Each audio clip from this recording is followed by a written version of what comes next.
G'day, I'm Costa Zulio, and this is The Breakdown. At the moment, I'm talking to a proud Western GuGu Yalanji man and Birrigubba man, Jungaji, who's just released his first debut record. It's called Betting on Blak. We're here at JMC Academy, and Betting on Blak is the title track. We're up to that one now. It's a real Motown stomper. Sounds like a fun one to play.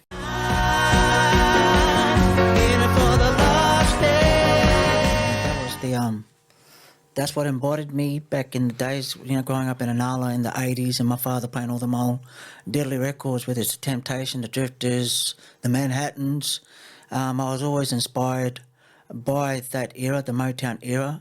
Betting on Blak was born also at PA Hospital in 2020. I went in for open heart surgery, and throughout that process, I call it to be humbled. I walked out, thought I was infallible, thought I was bulletproof. I'm like, you know what? To those who didn't know, I've had 2 strokes, 2 heart attacks leading up to that. I've been, kind of coexisting with this disease called lupus. Lupus attacks your immune system, and the immune system fights itself. So I thought, if I could survive all of that, walked into hospital, and as I said, I was humbled. I walked in 85 kilos. I walked out 56 kilos. Wow. Yeah. So, and throughout that, like all the songs, it's about how do you spread light and illuminate, the different things that we in life that we face, because we're not here for a long time. We're only here for a small dance. So how do you live rather than exist? And this year I come up with that Betting on Blak when I was on Ward 3 in the heart level, and I was fighting for my life. And what you see in terms of feminology, the spiritually and the spiritual signs, and how you respond to those when you see, firstly the dark, but also when you see that colour protruding through. And I just remember the spiritual orbs just all over the shop. And I'm not, I'm not afraid to talk to that, but, and it's in life, I said, I'm not afraid of what's here in front of me, because I was emasculated, I was open, and I was just laying there for a good month and a half before I started slowly coming good. I was in there 3.5 months. But yeah, I walked out with so much inner strength that I didn't know I possessed, and that's what this song celebrates, And I'm proud of that body of work. So Betting on Blak is you're betting on yourself. I'm betting on myself, man. Yeah. I'm betting on myself, and that's for people out there. It's about how do you bet on yourself, when your family's not, going in the direction that you feel it needs to be going. How do you recalibrate? How do you take a minute out for yourself and really process, how do I respond to this? And I'm reminded every time I look in the mirror every day of my life. I know where I've been, So Betting on Blak, betting on yourself, how much of that is, you mentioned before about your forefathers, your ancestors and everything, that you do everything with one, ear, if you like, on your ancestors in North Queensland. Yep. How much of that bled into you, betting on Blak, betting onto yourself, betting on yourself? I think in terms of the cultural spears, those tools that have been passed down, particularly by an old GuGu Yalanji man, I won't say his name, but he was around 104, give or take, when I met him back in 1990. And I was only a small boy. I was 14. I thought that I knew the world. When my father said, no, we're going to go up to Gympie, you and your big brother, JB Jr., and we're going to go and see this old GuGu Yalanji man. And I was like, Dad, I don't want to go. I want to play basketball with my brothers up at the basketball court, high school, Anala High School. But long story short, we went up there, and this old man with Uncle Quanji, all the uncles were there, and he was making up this tea. But when he spoke this language, it was just like this Jatamana, this lightning had just struck me, man. I was just like, damn, what's this whole fella talking? He's talking this old GuGu Yalanji language, and it hasn't been sanitized. This fella, he held that ceremony right until the end. He passed away in 99, yeah, man, and he said, making this tea, he said, this tea must be for you, boy. I didn't know he was talking to me. I thought he was talking to Dad or John. He said, no, this is for you. So, metaphorically speaking, symbolically down the track, when I'm, a father of 2 myself, 2 sons, that's that Jawa Yabba story, that's our story, Kawanji story, the 2 brother mountain story. Okay. So that's passed down to, Johnny Boy and I, but also down to my 2 grandsons, So, yeah, it's about, how do I hang on to that mundu, that power, but, in a respectful manner, because it can be duruk energy, it could be dynamite and blow up in your face. And that's happened to me plenty of times because, the beer was much stronger than the spear. So I had to, rebalance and recalibrate myself. I'm like, no, put that beer down, pick up that spear, or else it's all over. This chance at the dance. And that's what the song celebrates. Betting on yourself, betting on Blak. Fantastic story. Yeah, man.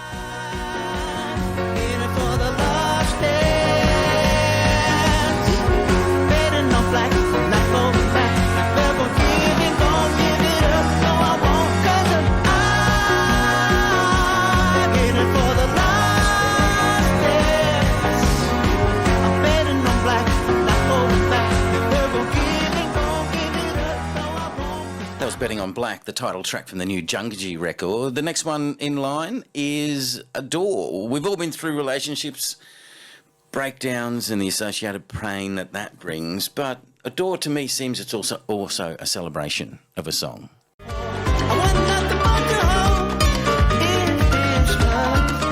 That's the first words of the song. Sun will rise, rain will fall, let it flow. I want to feel and to heal this broken soul. So it's the magic of matrimony. Is the magic of enabling someone else to step into that space, that sacred space, to be immersed within, love, and to celebrate that, but to also talk to that.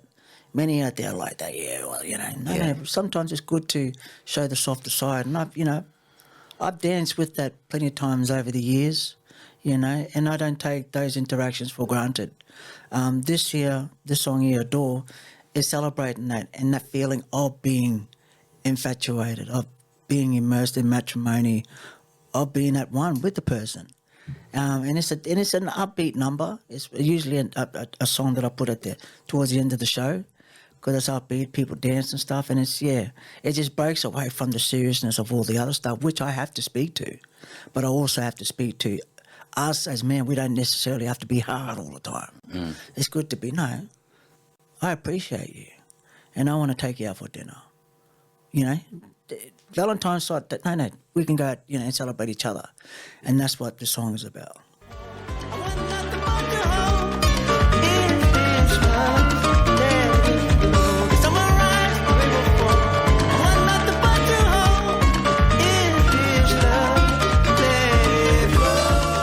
Here on The Breakdown, we're talking to proud Western GuGu Yalanji and Birrigubba man Jungaji, and we're here at JMC Academy and we're previewing the brand new record, the debut record for Jungaji, Betting on Blak. And the end of side one is a track called River Girl.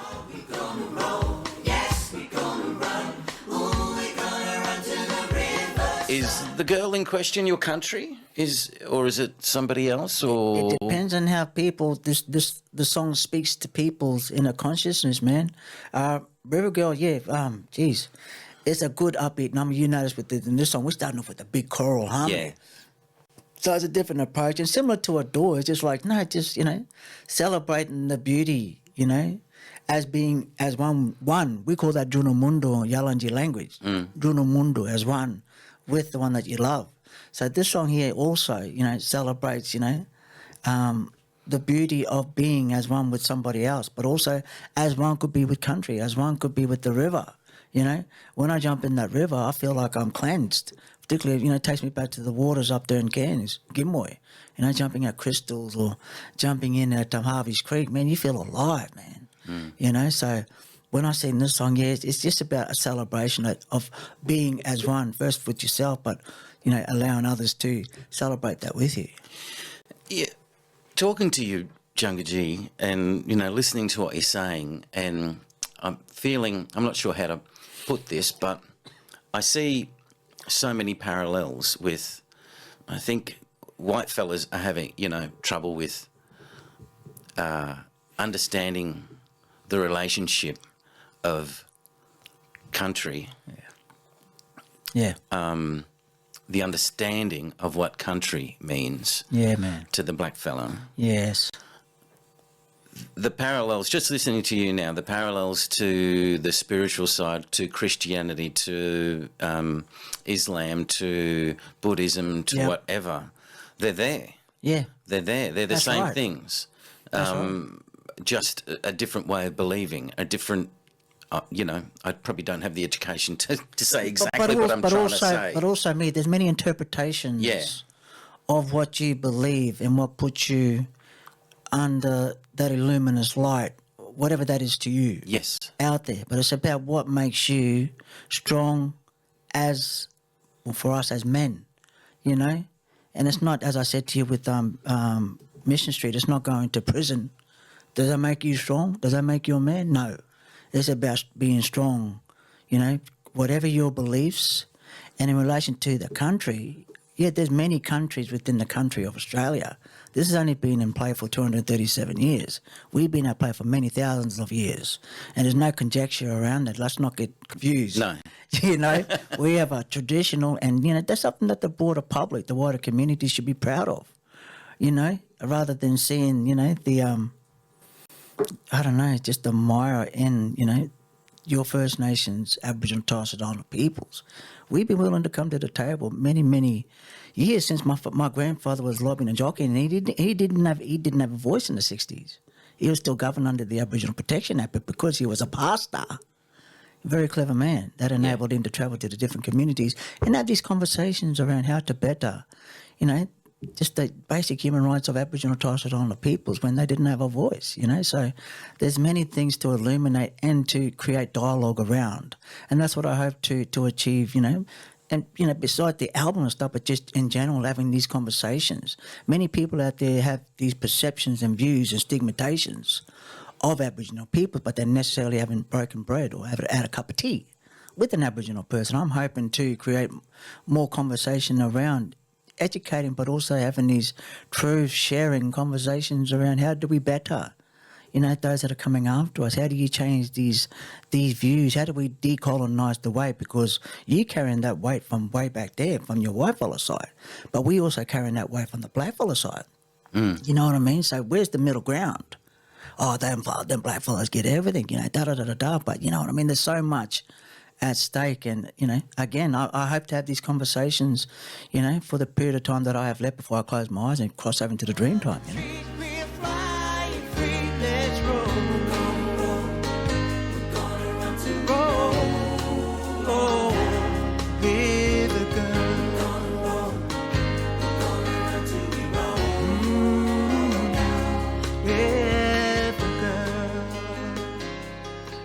I'm here with proud GuGu Yalanji man and Birrigubba